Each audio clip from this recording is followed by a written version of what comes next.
frères et sœurs, pour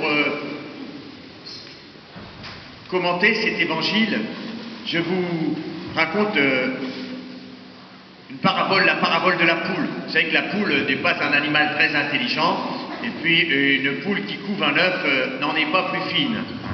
Alors voici la parabole de la poule. Une poule couvait son œuf sur son nid. Pour l'en déloger, Mathurin pensa: si je la pousse avec un bâton, comme elle est bête, elle ne voudra pas partir.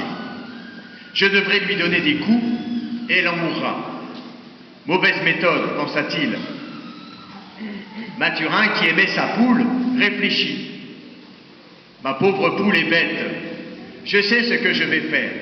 Je vais lui jeter du grain un peu plus loin. Il fit ainsi, et la poule quitta son nid et son œuf, et fut très heureuse avec le grain.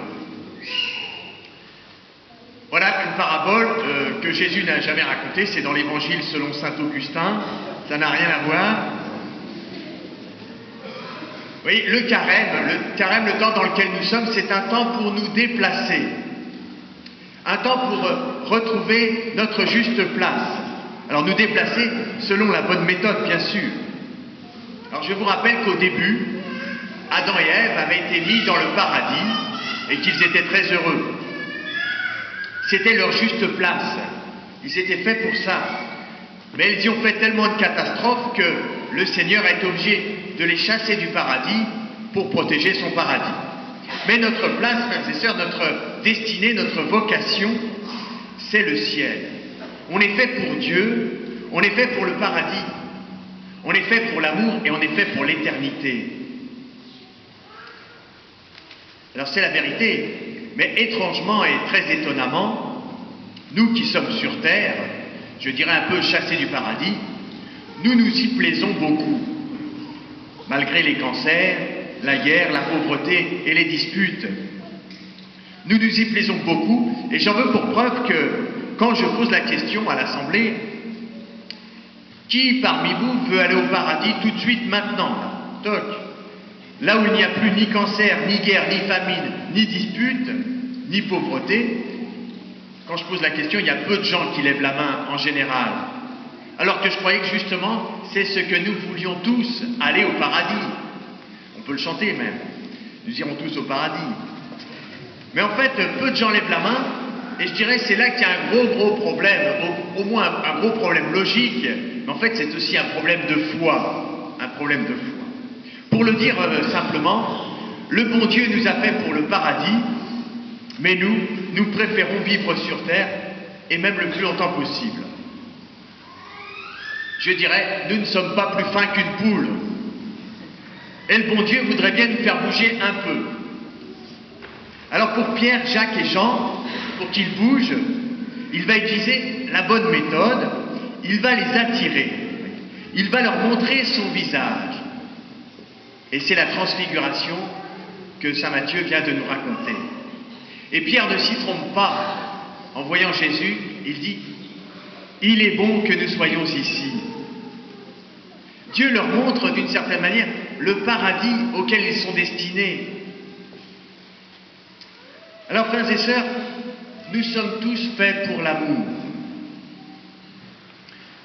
Mais pour retourner au paradis, pour retourner vers l'amour, pour retourner vers la vie en plénitude avec une majuscule, il faut s'arracher à notre égoïsme.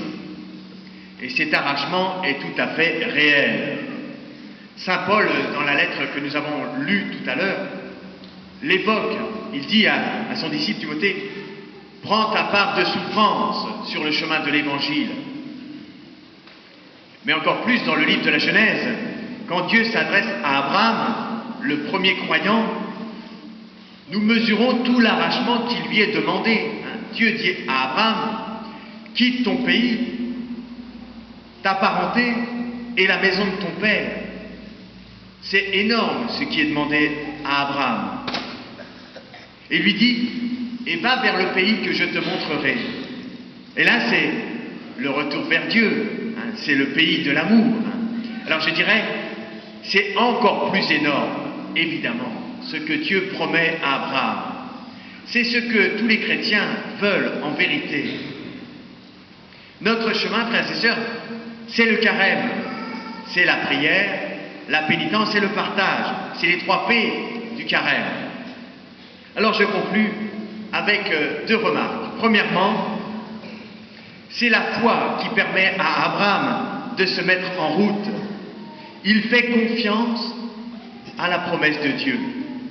Alors nous, frères et sœurs, est-ce que nous y croyons? Est-ce que nous croyons au pays que le Seigneur nous promet? Le paradis, est-ce que nous y croyons? Est-ce que nous croyons que nous sommes faits pour l'amour? C'est la première question qui nous concerne. Est-ce que nous voulons nous mettre en route? C'est ça le carême. C'est ça la première question. C'est une question de foi. Et deuxièmement, ne confondons pas notre destinée avec le chemin.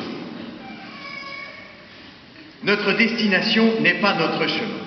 Vous voyez, pour le dire autrement, beaucoup croient que le christianisme, c'est la pénitence, c'est la morale, c'est la prière, c'est le partage, etc. Voilà, si on demande qu'est-ce que c'est qu'être chrétien. Mais je dirais pas du tout, frères et sœurs, ça n'est pas ça notre foi. J'en veux pour preuve que pour moi, la pénitence me fait peur. Quand on me dit avec le carême, il faut que je fasse effort pour réduire un petit peu tous mes petits plaisirs, ça me fait peur. La prière me demande beaucoup d'efforts. Hein. Le matin, quand je me lève à 6h15 pour faire mon heure d'oraison, je mets 3 réveils. Hein. Le partage, j'y vois surtout que je donne de mon superflu ce dont j'ai pas besoin, mais s'il fallait que je partage vraiment, je vois bien ce qui me manquerait. Alors en adaptant une manière de penser de Madeleine Delbrel, qui était une grande spirituelle qui a vécu dans les banlieues communistes de Paris, au milieu du XXe siècle, voilà ce qu'elle dit. Alors je dis la phrase une fois, si vous la comprenez, je la répéterai pas, si vous la comprenez pas, je la répéterai.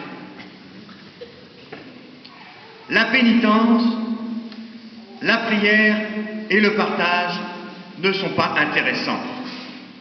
Ceux qui jeûnent, qui prient et qui partagent le savent bien. Ce qui est intéressant, c'est la liberté, Dieu et l'amour. Mais uniquement ceux qui jeûnent, qui partagent et qui prient ont la liberté, Dieu et l'amour. Vous avez compris?